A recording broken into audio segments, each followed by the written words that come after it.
चंपा की कहानियाँ।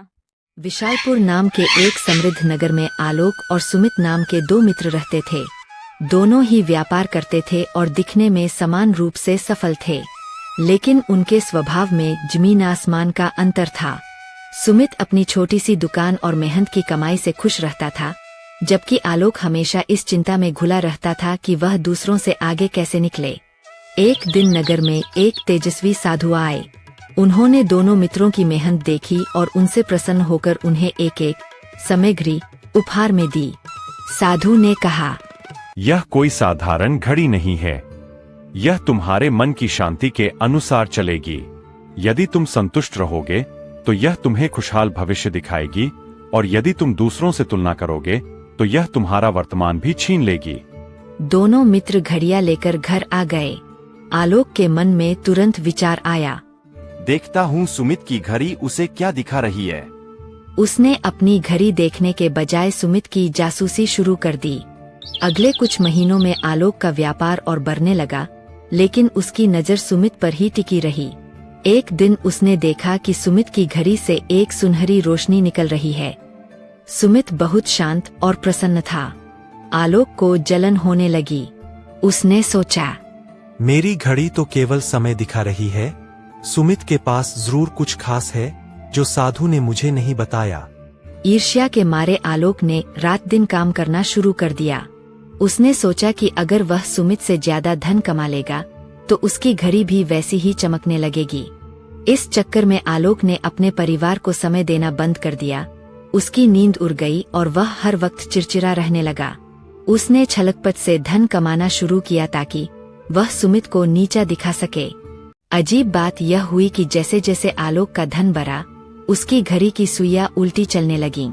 उसे लगा घड़ी खराब हो गई है। एक सुबह जब वह उठा तो उसने देखा कि उसकी घड़ी काली पड़ चुकी थी और उससे धुआं निकल रहा था। दूसरी ओर सुमित की दुकान छोटी ही थी, लेकिन उसके घर में हंसी खुशी का माहौल था और उसकी घड़ी से मधुर संगीत सुनाई देता था। क्रोधित होकर आलोक फिर से उसी साधु के पास पहुंचा और चिल्लाकर बोला, महाराज, आपने मेरे साथ अन्याय किया। आपने सुमित को जादुई घड़ी दी और मुझे खराब। देखिए, मेरा व्यापार बढ़ गया, फिर भी मेरी घड़ी काली पड़ गई है। साधु शांत भाव से मुस्कुराए और बोले, पुत्र, मैंने तो दोनों को एक जैसी ही घड़ियां दी थीं।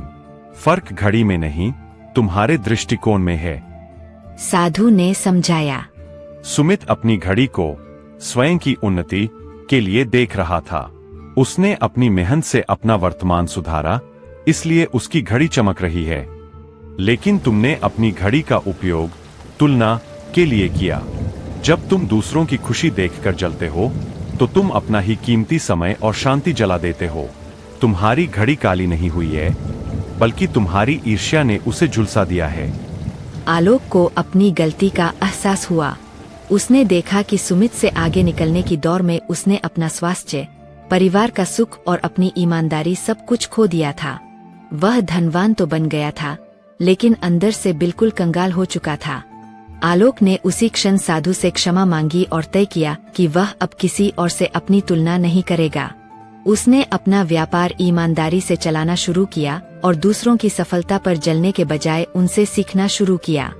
धीरे धीरे उसकी काली परी घड़ी फिर से चमकने लगी।